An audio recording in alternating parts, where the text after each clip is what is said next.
pemerintah Simelu untuk menolak tarif tiket.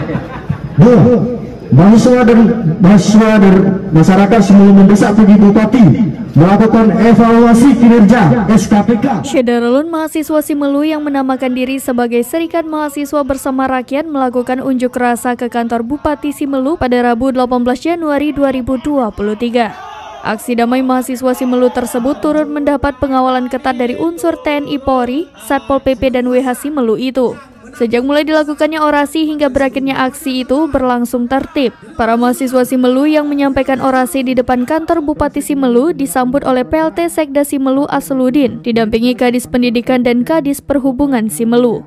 Dalam orasinya, mahasiswa Simelu menuntut agar diturunkannya harga tiket penyeberangan kapal feri dari Simelu ke daratan Aceh yang sudah dilakukan penyesuaian harga tiket sejak 4 Januari lalu. Mahasiswa juga turut menuntut agar beasiswa untuk mahasiswa Simelu ditambah dari tahun sebelumnya, di mana sebelumnya anggaran beasiswa untuk mahasiswa Simelu hanya 1 miliar rupiah. Jumlah tersebut tak sebanding dengan jumlah mahasiswa Simelu saat ini. Lalu meminta jaringan telekomunikasi yang sampai saat ini belum stabil dan belum merata di Kabupaten Simelu. Dan tuntutan terakhirnya, mahasiswa mendesak PJ Bupati Simelu segera melakukan evaluasi para pejabat yang berkinerja buruk di jajaran Pemkab Simelu.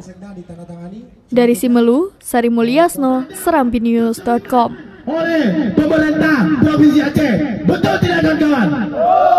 Dan hari ini kita sebagai orang-orang intelek, orang-orang di jalanan, tidak sudi kiranya kesaliman yang nyata di hadapan mata kita tanpa melihat atas kekerjaan ini, kita tidak turun ke jalan kawan-kawan.